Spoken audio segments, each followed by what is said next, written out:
કેમ છો બધા મજામાં? આજે આપણે ધોરણ 5 વિષય હિન્દી તેમાં પુનરાવર્તન 1 ની ચર્ચા કરીશું. આપણે અત્યાર સુધીમાં પાઠ 1 થી 4 ભણી ગયા છીએ અને તેનો અભ્યાસ સ્વાધ્યાય દરેકની ચર્ચા કરીને નોટબુકમાં લખેલું પણ છે. તો હવે આજે આપણે પુનરાવર્તન 1 ની ચર્ચા કરીશું. પાના નંબર 25 ઉપર જુઓ. प्रश्न नंबर 1, निम्नलिखित संख्या के शब्दों को ढूंढकर नीचे क्रम में लिखिए. એટલે કે તમને અહીંયા ચોરસ બોક્સમાં હિન્દીમાં શબ્દમાં સંખ્યાઓ આપેલી છે, એટલે કે સંખ્યાને શબ્દમાં લખેલી છે. તમારે તેના અંક શોધીને નીચે ખાલી જગ્યામાં લખવાના છે. તો સૌપ્રથમ આમાંથી જે ચોરસ બોક્સમાં આપેલા છે શબ્દો કઈ કઈ સંખ્યા બને છે તે આપણે જોઈ લઈએ. તો તેમાં સંખ્યા બને છે 26.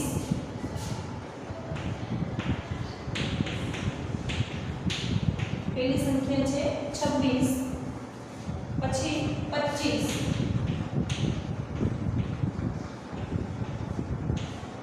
ત્યાર પછી છે 45,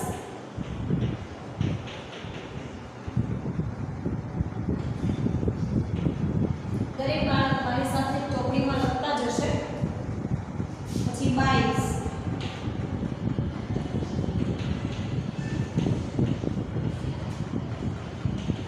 ત્યાર પછી છે 23, પછી 36,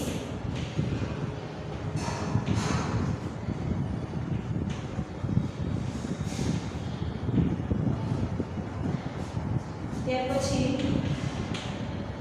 44,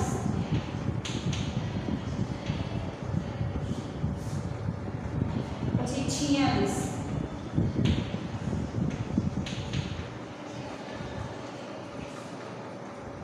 ત્યાર પછી છે 31,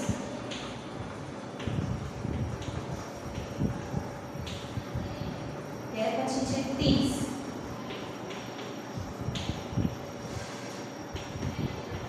પછી 32 અને છેલ્લે 41.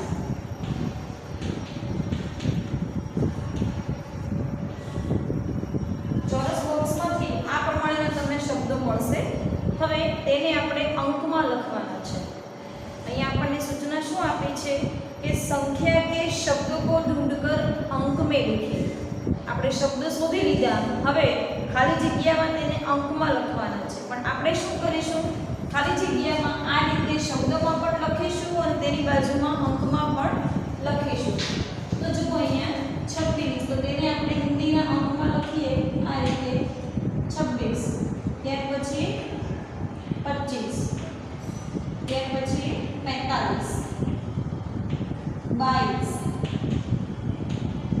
23, 36, પછી છે 44,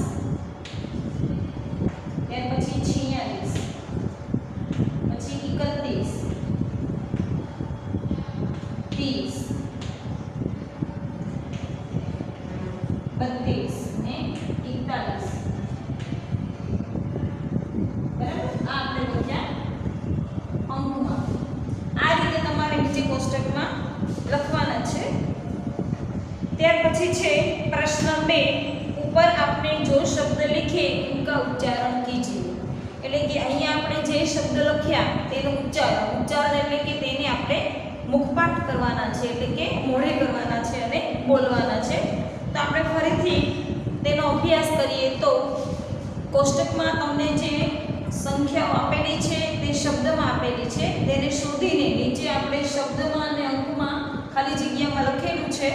તો જુઓ 26, 25, 45, 22, 23, 36, 44, 46, 31, 30, 32 ને 41. બરાબર, આ રીતે આપણે શબ્દમાં અને અંકમાં લખી શકીએ. ત્યાર પછી છે પાના નંબર 26 ઉપર प्रश्न नंबर 3, एमा जुओ, नीचे दिए गए चित्रों को देखकर कहानी पूर्ण कीजिए. कहानी पूरी करने में दिए गए शब्दों की की मदद ले सकते हैं। તમને અહીંયા પાના નંબર 26 ઉપર ચિત્ર આપેલા છે, જુઓ પાના નંબર 26 ઉપર ચિત્ર આપેલા છે અને પાના નંબર 27 ઉપર એ જે વાર્તા છે તે અહીંયા આપેલી છે, એમાંથી યોગ્ય શબ્દ કોષ્ટકમાં છે તે પસંદ કરીને આપણે ખાલી જગ્યાઓ પૂરીને વાર્તા પૂર્ણ કરવાની છે। તો જુઓ ચિત્રમાં તમને 1 થી 6 ક્રમ સુધીના ચિત્ર આપેલા છે। ક્રમ નંબર 1 માં બંને બિલાડીઓ છે, પછી ક્રમ નંબર 2 માં બંને બિલાડીઓ રોટલી માટે ઝઘડી રહી છે અને એક બિલાડી જે કાળી બિલાડી છે તે રોટલી લઈને ભાગી રહી છે। પછી ચિત્ર નંબર 3 માં છે કે બંને બિલાડીઓના ઝઘડામાં વચ્ચે વાંદરો આવે છે અને બંનેને ઝઘડો બંધ કરાવે છે। પછી ચિત્ર 4 માં છે કે એ વાંદરો એવો રસ્તો કાઢે છે કે બંનેને ત્રાજવાથી તોલીને અડધો અડધો ટુકડો રોટલીનો આપી દે। ચિત્ર 5 માં છે કે વાંદરો પોતે અડધો અડધો ટુકડો જે રોટલીનો કરે છે તેમાંથી જે વધારાનો ભાગ હોય એ પોતે ખાઈ જાય છે। અને ચિત્ર નંબર 6 માં છે કે વાંદરો રોટલી ખાઈને ત્યાંથી જતો રહે છે અને બંને બિલાડીઓ ઝઘડતી જ રહી જાય છે અને જોતી જ રહી જાય છે। બરાબર છે। આ વાર્તા આપણને અહીંયા પાના નંબર 27 ઉપર આપેલી છે, તે આપણે જોઈ લઈએ। સહી વિકલ્પ ચુનकर बंदर बाट कहानी लिखिए, એટલે કે સાચો વિકલ્પ શોધીને બંદર बाट વાર્તા લખો। બરાબર છે। તમને ચોરસ બોક્સમાં જે વિકલ્પો આપેલા છે સૌપ્રથમ આપણે તેની ચર્ચા કરીએ તો સફેદ, કાલી, બંદર, ઝઘડને, ભારી, સારી, દો, રોટી, ભૂખ, તરાજુ, ટુકડા, પછતાવા અને હલકા, આટલા શબ્દ આપેલા છે। નીચે ખાલી જગ્યામાં આ ઉપર કોષ્ટકમાંથી યોગ્ય શબ્દ પસંદ કરીને આપણે લખવાની છે। તો જુઓ સૌપ્રથમ હું જે ખાલી જગ્યા બોલું તે તમે ખાલી જગ્યામાં પુસ્તકમાં લખતા જશો। एक बार की बात है, दो बिल्लियां थी, एक सफेद और एक काली। दोनों को भूख लगी, उन्हें एक रोटी मिली। वे एक रोटी के लिए झगड़ने लगे। इतने में एक बंदर आया, वह तराजू लाया। उसने रोटी के 2 टुकड़े किए, उसने टुकड़े तराजू में रख दिए। तराजू का एक पलड़ा भारी था तो दूसरा हल्का। उसने भारी पलड़े के टुकड़े में से थोड़ा सा टुकड़ा तोड़कर खा लिया। इस तरह उसने सारी रोटी खा ली। दोनों बिल्लियों को बहुत पछतावा हुआ। बराबर। आ छे वार्ता। હવે આપણે આ વાર્તાનું ગુજરાતી ભાષાંતર કરીએ તો એક સમયની વાત છે। એક બાર की बात है એટલે કે એક સમયની વાત છે। दो बिल्लियां थी એટલે કે બે બિલાડીઓ હતી, તેમાં એક સફેદ અને એક કાળી। दोनों को भूख लगी એટલે કે બંને બિલાડીઓને ભૂખ લાગી। उन्हें एक रोटी मिली એટલે કે એ બિલાડીઓને એક રોટલી મળી। वे एक रोटी के लिए झगड़ने लगी એટલે કે તે બંને બિલાડીઓ એક રોટલી માટે ઝઘડવા લાગી। इतने में एक बंदर आया એટલે કે એટલામાં જ એ બંને બિલાડીઓ ઝઘડતી હતી એટલામાં જ એક વાંદરો ત્યાં આવી ગયો। वह तराजू लाया, એ વાંદરો ત્રાજવું લઈને આવ્યો। उसने रोटी के 2 टुकड़े किए, તેણે એ રોટલીના 2 ટુકડા કર્યા। उसने टुकड़े तराजू में रख दिए, એ વાંદરાએ રોટલીના જે 2 ટુકડા કર્યા એને ત્રાજવામાં મૂકી દીધા। तराजू का एक पलड़ा भारी था तो दूसरा हल्का, એટલે કે ત્રાજવાનું એક પલડું ભારે હતું તો બીજું પલડું હલકું હતું। उसने भारी पलड़े के टुकड़े में से थोड़ा सा टुकड़ा तोड़कर खा लिया। તેણે શું કર્યું કે ત્રાજવાનું જે એક બાજુનું પલડું ભારે હતું તેમાંથી રોટલીનો ટુકડો થોડો કરીને પોતે ખાઈ ગયો। इस तरह उसने सारी रोटी खा ली, આવી રીતે તેણે આખી જ રોટલી ખાઈ લીધી।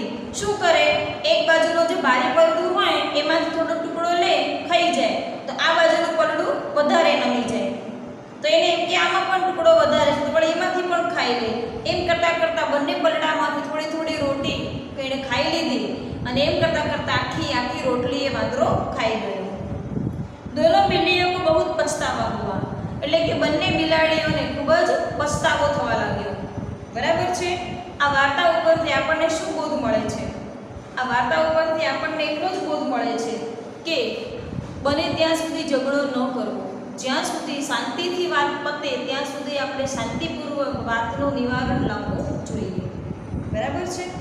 હવે પ્રશ્ન નંબર 4 એમાં જુઓ, अपनी पाठशाला के बारे में 10 से 12 वाक्य बोलिए. એટલે કે આપણી શાળા વિશે તમે 10-12 વાક્ય બોલો અને લખો. તો શાળા વિશે આપણે લખવું હોય તો આપણે ધોરણ 4 માં નિબંધ ભણી ગયા છીએ મેરી પાઠશાલા. એ નિબંધ પણ તમે અહીંયા લખી શકો છો અને તે ન લખવો હોય તો આપણે અહીંયા જે વાક્યની હું ચર્ચા કરું એ વાક્ય પણ તમે નોટબુકમાં લખી શકો છો. સાંભળો. मेरी पाठशाला. मेरी पाठशाला का नाम सर्वोदय विद्या मंदिर है. पाठशाला की इमारत अच्छी है और 3 मंजिली है. इसमें 30 कमरे हैं और एक सभा भवन है. पुस्तकालय और कार्यालय के लिए अलग अलग कमरे हैं. हमारी पाठशाला में बाल वर्ग से 10वीं कक्षा तक की पढ़ाई होती है. हमारी पाठशाला का समय दोपहर 12:20 से शाम के 5:45 तक का है. मेरी पाठशाला में सभी शिक्षक बड़ी लगन से हमें पढ़ाते हैं. खेल कूद में भी मेरी पाठशाला का नाम प्रसिद्ध है. हमारी पाठशाला के सामने खेल का बड़ा मैदान है. इसमें सुबह शाम विद्यार्थी तरह तरह के खेल खेलते हैं. मुझे मेरी पाठशाला बहुत पसंद है. बराबर. आ थयो हिंदीમાં નિબંધ અથવા 10 થી 12 વાક્યો તમે નોટબુકમાં લખી શકો છો.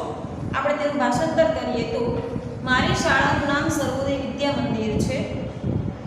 મારી શાળાની ઇમારત એટલે કે મારી શાળાનું મકાન 3 માળનું છે. તિમંજીલી એટલે 3 માળનું છે અને ખૂબ જ સરસ છે. તેમાં 30 ઓરડા છે અને એક સભા ભવન પણ છે.